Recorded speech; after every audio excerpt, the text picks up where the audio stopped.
All we need to do is lift up a little bit and it goes underneath the car. How about that?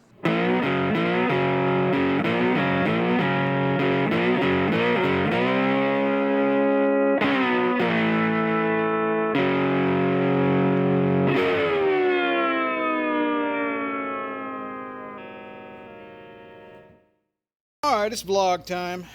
So there's a flaw in pretty much every automotive database online for these 71, 72 Cadillac DeVille rear-wheel drive cars. And they all have the same type of master cylinder listed on it, with this bigger chamber here and the smaller chamber back there. Now this one matches the plunger on the booster, and it matches the lines and everything, but it's just not right. This proportioning valve down here is designed for something with chambers that are the same size, and I keep flagging a brake light. This wire here detects a pressure differential. If it's greater than 100 to 300 psi between front and rear, it'll flag, it'll turn the brake light on. That's what I'm getting. Plus my brake pedal is this crap. I've bench bled this thing. I've bled all four wheels time and time again, and I still get a really spongy pedal. I'm not sure what's going on. More research has led me to believe this is really not the correct master cylinder for this old Cadillac. Now, here's the one that came off of the car. You can see they're both the same size, right? You got 1/2 by 20 threads here, and you got 9/16 by 18 threads here. And I've decided to go ahead and put a rebuild kit in this little guy. So what you're going to do is, so here, this is where your booster plugs in there, right? That's where it forces that in. Anyway, so I'm just kind of cobbling this together. Now you've got this circlip, C-ring, whatever you want to call it here. It took me a few minutes to figure that out, how to get that out of there, but just a quick hammer and a screwdriver and pop right there. And you got one, you just got to get one end up. Once you got one end up, you can get it out of there. It took a little bit for this thing to just, the spring pressure to just force it in. I used my stick here, right, and just sort of push it in. It came out a little more. Push it in. It came out a little more because the rubber was kind of jammed up. This is kind of all ganky and rusty. Clearly, these rubber sliders are done. They're just done. It needs a rebuild. What I'm left with up in there is the other part of the cylinder system, and I can see it through the hole down in there. You can see what appears to be a spring, a second spring and a second plunger, but it's not coming out. So there's actually this little bolt right here was in that hole. All right, so to get this second one out, basically it's it's spring loaded too. So I just used my stick and just fully compressed it all the way down, and then just let up really fast, right, and let the spring kind of throw it outward. And then I was able to get it close enough to the end where I could get in there with the needle nose and just pull it the rest of the way out. Yep. It was time. Boy, howdy, look at that. That is such a mess. Oh boy. Let's see if we can see what it looks like up inside the master cylinder. I don't think it looks too bad, really. I don't know that we'll have to hone it out or anything. Closer inspection may yield different results, but all right, let's move on. All right, we're going to continue on with the repair of the rear brake system on the old Cadillac here. I'm going to go ahead and change out this rear flex line next because I have no idea how long it's been on there. It could be original. I have no idea. So we're going to do that. In addition to changing out both of our rear wheel cylinders, if you look up in here, you can see a lot of rust and corrosion. That one is leaking clearly, and this one would not bleed properly. So we've got some work to do back here before we can get a good brake pedal. All right, this is one instance where you want to use your flare nut wrenches or your line wrenches or whatever you want to call them. So we got to get these two guys off of here, and not too much trouble there. The only issue I had was this spring that reinforces this old line kind of in the way, so it took me a little bit to get the wrench on there. And we got the line wrench up here on this one as well. And of course you have your spring-loaded clip up in here to retain this hard line against the flex line. And our good old friend, the 90-degree bent screwdriver came in handy for that. You just put that up there and grab that thing and then tap this in with a hammer. You could thank Jeff Bradshaw at Elderly Iron for that little trick. All right, so on top of that differential, you have this bracketry here that holds that flex line to the hard line, to the two hard lines that go to the wheels. And I wire wheeled that and got most of the rust off of it. I don't really want to do the evapor rust thing because I don't feel like waiting 24 hours. So I'm going to treat what's left with some of this Eastwood's metal prep. And you just want to keep that wet for about half an hour. And after the metal prep is done its job, we'll go ahead and paint that bracket up and get that reinstalled and put our new line up here. I thought about replacing these two hard lines back here. They're original to the car. They don't look to be deteriorated on the outside. I don't see any bad rust problems. This black paint is from me several years ago. I just shot it with some black paint. So at some point later on, I'll have to get in here with a wire wheel and get this, get most of the rust off here, get some metal prep on it, treat it, and then repaint it. So to make it last, need to do the springs that way as well. You can see up in this area, I need to take care of that as well. But that's for another day. It's just a little surface rust, not a huge deal. And here's up in the bowels of the old Cadillac here, the back of the fuel tank. I replaced this rubber after I bought this car several years ago, so all that stuff's good to go.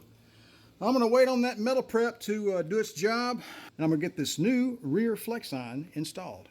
All right, we're going to take a little break in the action here. If you recall, last Saturday, we had a little problem with the oil pan on our little VW, and we were able to knock that one out pretty quickly. By Sunday morning, the little car was back in service, and thankfully no damage to the engine.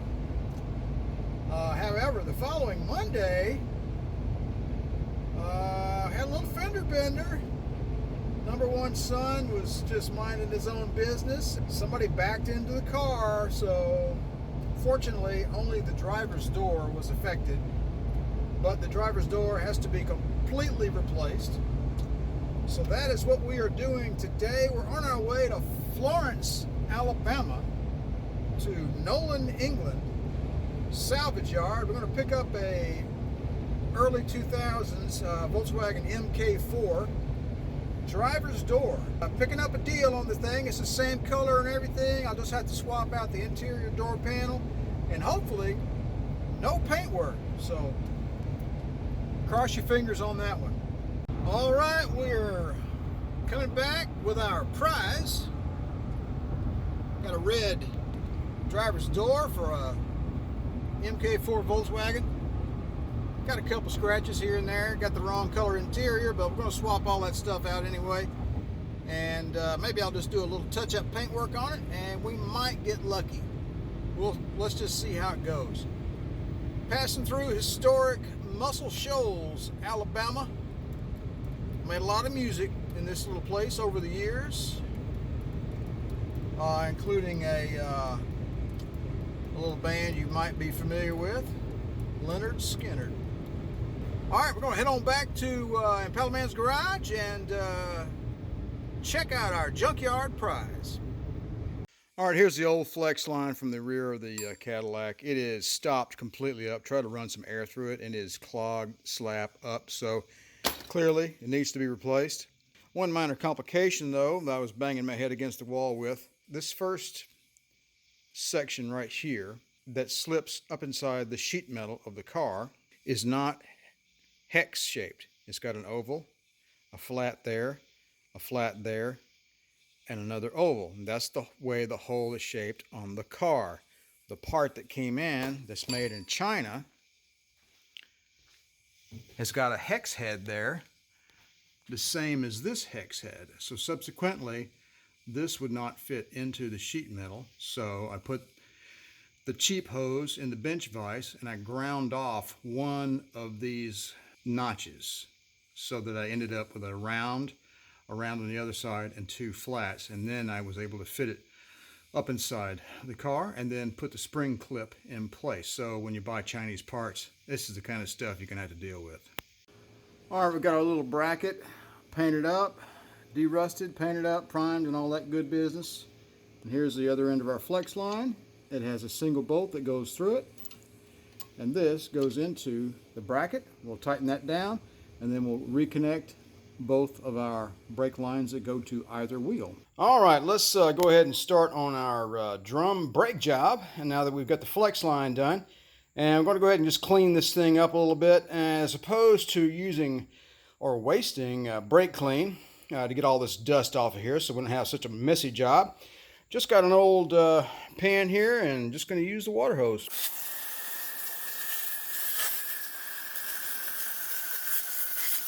There you go. How easy is that? So I'll just use my little rope there and tow that outside and dump it over in the environmentally approved location, whatever that means. All right, welcome back. So I think you'll see that the water treatment did its job, and we didn't waste any brake clean, and worked out pretty well. Just got through drying her off with the air hose. We're going to go ahead and take these drum brakes apart. Now, I did these several years ago. The shoes are fine. There's nothing wrong with them. All the brake hardware is fine. The cheap rear wheel cylinders are not fine. So that is what we are replacing today. So if you have never done drum brakes before, it can seem like a daunting task if you do not have the right tools. And here are some of the correct tools right here, okay? Just don't do drum brakes without the drum brake tools. It's simply foolish. Just don't do it, because all you're gonna do is end up cussing, ranting and raving and all that kind of stuff. So let's just move on. So let's go ahead and remove the springs first. We're gonna start with the this one here on the top left. We're gonna use this funky little tool with this little notch cut out of the side here. It's got a little angle on the side, just whatever, just use the tool. Okay, just stick it in there and grab the inside of that spring. See, there's a little notch right there. You're going to put it underneath the tip of the spring and around the pin. Give it a twist. Boom, there you go. Spring's off. No fuss, no muss. The spring over here, same thing.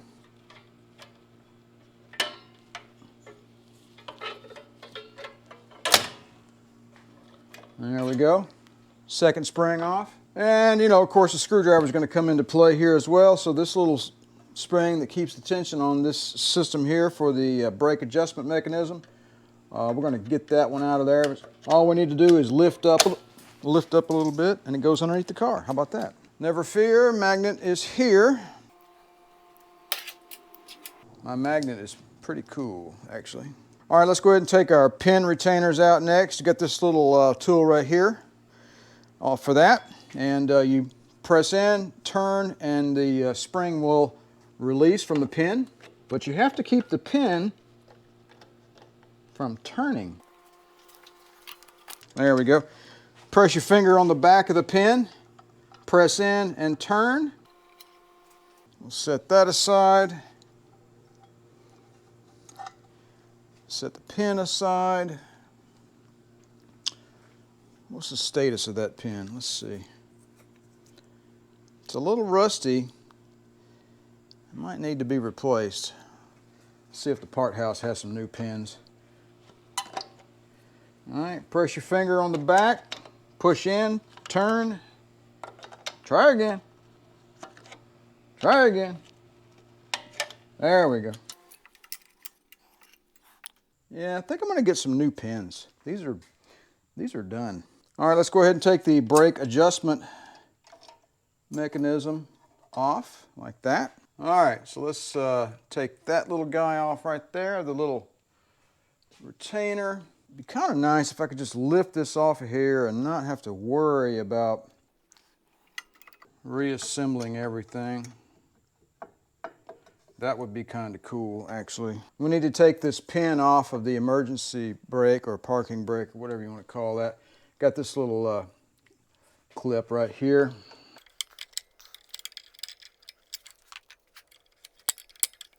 All right, let's get that little clip the rest of the way off.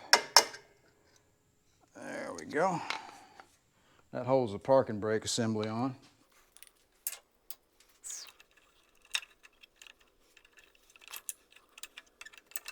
trying to get away with not, you know, taking everything apart.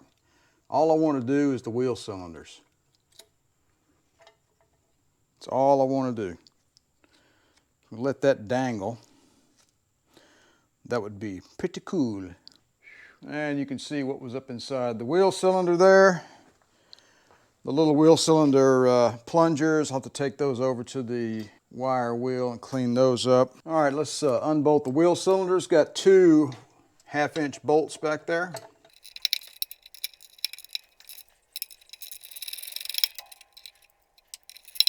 And I got ahead of myself, forgot to disconnect the brake line. All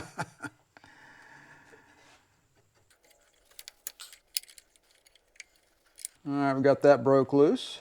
Not any fanfare. There's not any fluid in it because I just got through changing out the flex line. All right, there's our old wheel cylinder. So I'm not even gonna worry with this. I'm just gonna swap it out. Let me go get the new one. Make sure we orientate it in the back in the proper position. Let's see, here we go. Where's my bolts? There they are. Let's start the brake line first before we tighten the bolts.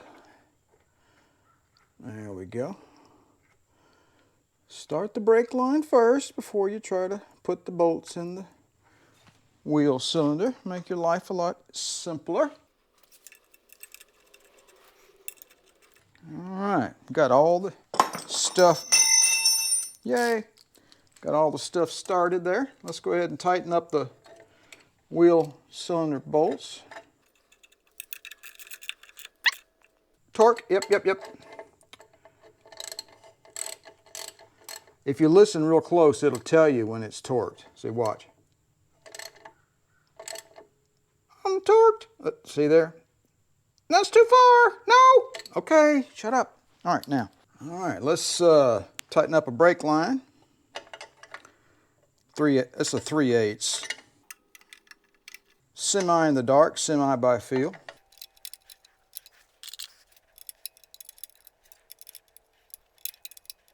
All right, we'll tighten that up with the line wrench, flare nut wrench, whatever you want to call it. All right, we're putting a new part on an old line, so I'm going to tighten it, back off, tighten it a little further, back off, tighten it,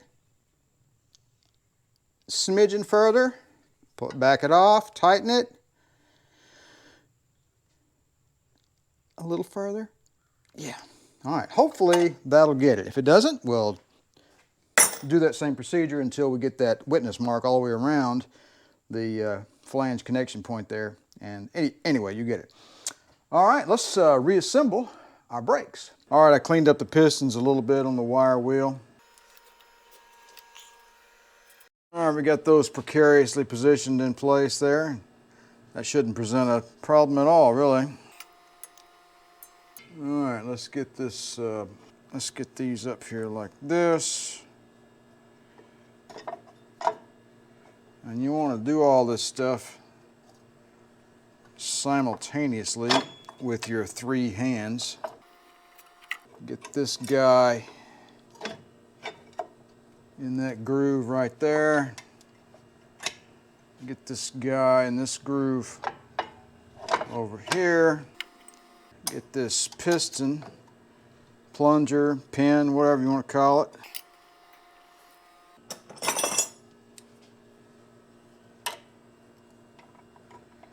Aligned there. Put this one back in because it fell out. Okay, let's get that little horseshoe looking clip back in place there. There we go. All right, let's get the springs and pins back in place to hold our shoes to the backing plate. All right, got a new pin here. That'll go in from the back. Yeah, that looks like it. And we're going to need our tool. That one's got a little cap and that little narrow part goes up through the hole there. Put your finger on the back side of the pin and hold it. And line up the flange on the pin with the slot on the spring and hold your mouth just right and all that kind of jazz. And then we're gonna reposition the brake shoes, keep them up because they won't work otherwise. Line up the slot. There we go. Let's do the other one. Got our new pin in through the back. Put that in position. Close proximity thereof, I guess.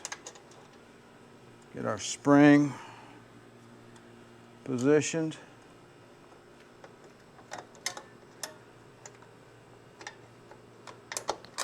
There we go. It pays to have the right tools, folks, I'm telling you. All right, let's get our brake adjustment mechanism back in place. If we can figure this out. You know, I probably screwed this up.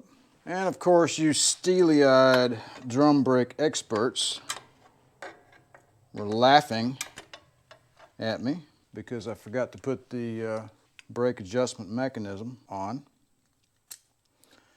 This little thing here goes down in there like that. Brake adjustment mechanism goes on next. And then your spring goes on.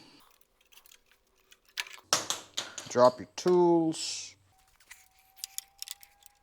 Get the flange on the pin in a vertical position to make your life a little easier. And we're back in business. And then we have a spring right here that goes between the back side of the shoe and the shoe adjustment mechanism. There we go. Just like that. And we get this little guy here on there. And then we're going to hook up the brake adjuster arm, I'm going to call it. Loop it over. There we go. All right, now we're going to put our springs back on. The yellow one goes over here and goes between this hole and that loop right there. And that's where this spring installation tool comes into play. So this guy will simply go down in the hole like that. All right, that, that wire needs to be straight. It can't be turning on us. Now let's put the other spring on. I bought a whole new kit of brake hardware, and all I wanted was the pins. But there's nothing wrong with these springs, so I'm just going to keep using them, and I'm just going to save the rest of the brake hardware for a, you know, a future date. So let's get this spring on here, on in the same fashion.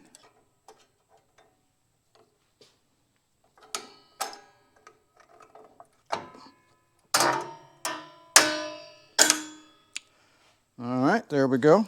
I think we're done. I'm calling it done. Of course, you know, mine is putting the drum back on. Let's do that next. Now let's take that brake adjustment mechanism and bring it in a touch.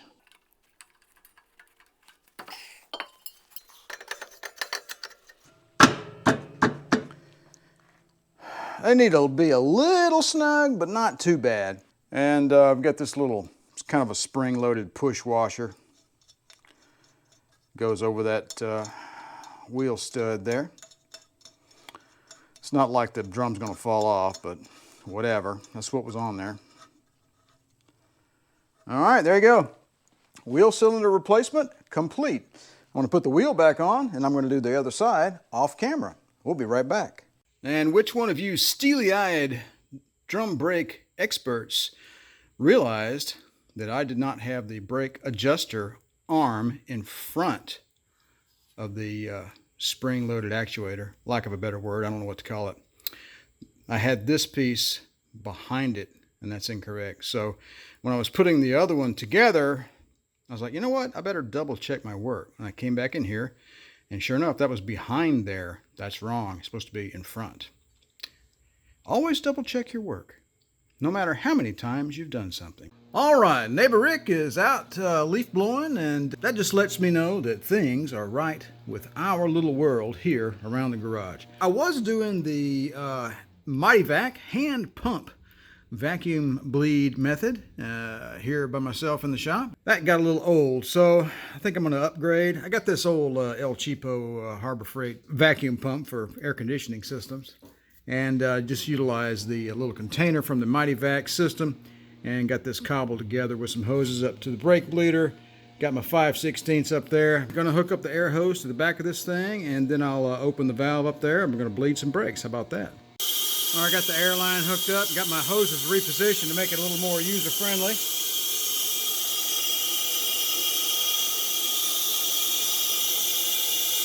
There we go. Easy peasy. All right, we're back in the driver's seat again. Got the car back on the ground. Let's go ahead and fire this thing up and see if our brake pedal is any better. Pump, pump, pump.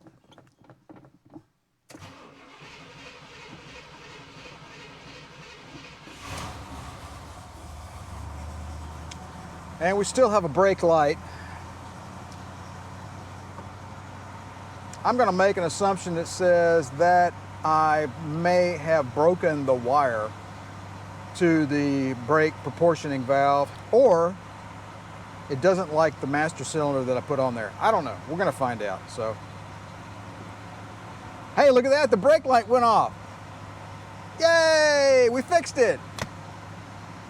Just forget everything I just said. Oh, I'm a maniac. So we just got through bleeding the rear brakes. What did we find? We found a rear flex line that was completely stopped up. We found the driver's side rear wheel cylinder was badly corroded. It wasn't working. The one on the passenger side was working, I think. It looked okay, but I just went ahead and replaced it anyway. And we take the car off of the high idle there. And my brake pedal, yeah, it feels pretty good. That's nice. Yay, we have brakes finally. I had no idea how bad of a shape the brakes on this car were in. I tell you what, you just don't know what you don't know. So let's hold the brake. There we go, reverse. Yeah, we got brakes. And the pedal's a little spongy, but a little bit of driving will fix that. All right, folks, that's all for now. I appreciate you guys stopping by the channel. Don't forget to like, share, and subscribe. And if you'd like to be notified whenever I release a new video, don't forget to click that little bell down below. You guys have a good one, and remember to enjoy driving your classic Cadillac.